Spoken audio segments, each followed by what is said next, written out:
നമസ്കാരം, എല്ലാ കുട്ടികൾക്കും ഗ്രീൻ സാറാണ്. +2 പ്രാക്ടിക്കൽസ് ഇന്ന് ജനുവരി 22 പലയിടത്തും തുടങ്ങി. ആദ്യം തന്നെ എല്ലാ കുഞ്ഞുങ്ങൾക്കും, തുടങ്ങി പോലും ലേറ്റ് ആയെങ്കിൽ പോലും എല്ലാ കുഞ്ഞുങ്ങൾക്കും ബെസ്റ്റ് വിഷസ്. എഴുതിയവർക്ക് നല്ല മാർക്ക് കിട്ടട്ടെ, എഴുതാൻ പോകുന്നവർക്ക് ഒരു ടെൻഷനും ഇല്ലാതെ നല്ല മാർക്ക് കിട്ടാൻ സഹായിക്കട്ടെ. എല്ലാ വീഡിയോസും പ്ലേലിസ്റ്റിനകത്തുണ്ട്, കണ്ട് അടിപൊളിയായിട്ട് ഗ്രാഫും കാൽക്കുലേഷനും എല്ലാം പഠിക്കാം. +2 പരീക്ഷ തുടങ്ങി എന്ന് പറയുമെങ്കിലും ഇന്ന് എനിക്ക് ഒരുപാട് മെസ്സേജസ് വന്നതിനകത്ത് ഒരു മെസ്സേജ്, വളരെ ഇമ്പോർട്ടൻ്റ് ആയിട്ട് മെസ്സേജ്, മാഷേ റിസൾട്ട് എഴുതാൻ മറന്നുപോയി. ഞാൻ എടുത്തെടുത്ത് പല വീഡിയോസിനകത്തും പറഞ്ഞാണ് ശ്രദ്ധിക്കേണ്ട 5 കാര്യങ്ങൾ. നിങ്ങൾ ആ വീഡിയോസ് കണ്ടു നോക്കുക. ഇതൊക്കെ കണ്ടിട്ട് വേണം പോകാൻ. നമ്മളോട് പറഞ്ഞു തന്നില്ലെങ്കിൽ എല്ലാ കുട്ടികൾക്കും ചിലപ്പോൾ ഒരേപോലെ ഓർമ്മ നിൽക്കത്തില്ല.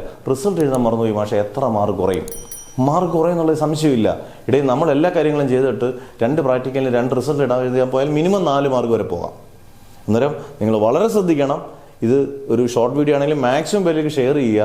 കാരണം റിസൾട്ട് എഴുതിയില്ലെങ്കിൽ മാർക്ക് കിട്ടത്തില്ല. അത് ഏത് പ്രാക്ടിക്കൽ, ഫിസിക്സിന് പ്രത്യേകിച്ച് ഉറപ്പായിട്ടും ഈ 2 എക്സ്പെരിമെൻ്റ് ഉണ്ട്, 2 എക്സ്പെരിമെൻ്റ് 4 മാർക്ക് പോകും.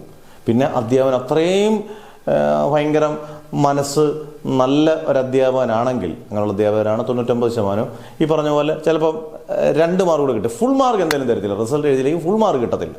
ഫുൾ മാർക്ക് കിട്ടേണ്ട നിങ്ങൾ അറിഞ്ഞുകൊണ്ട് റിസൾട്ട് എഴുതാതിരിക്കരുത്. അന്നേരം എല്ലാം കഴിഞ്ഞ ശേഷം റിസൾട്ട് എഴുതി വായിച്ചു നോക്കിയതിന് ശേഷം മാത്രമേ എക്സ്റ്റേണൽ അധ്യാപകരുടെ കയ്യിൽ പേപ്പർ കൊടുക്കുള്ളൂ. നമുക്ക് ഇഷ്ടംപോലെ സമയമില്ലൂടെ. അന്നേരം ഒരു പ്രശ്നമില്ല, ടെൻഷൻ ഇല്ലാതെ നല്ലപോലെ പ്രാക്ടിക്കൽ ചെയ്യുക. എന്നിട്ട് റിസൾട്ടൊക്കെ എഴുതിയിട്ട് കൊണ്ട് കാണിച്ചാൽ മതി. റിസൾട്ട് എഴുതുന്ന കാര്യം മറക്കരുത്. അന്നേരം എല്ലാവർക്കും കൂടെ ഒരിക്കൽ കൂടി കേരളത്തിലെ എല്ലാ കുഞ്ഞുങ്ങളും നല്ല ഗംഭീരമായിട്ട് പ്രാക്ടിക്കൽസ് ചെയ്യട്ടെ എന്ന് പ്രാർത്ഥിച്ചുകൊണ്ട് മാഷ് നിർത്തുന്നു. Never ever give up.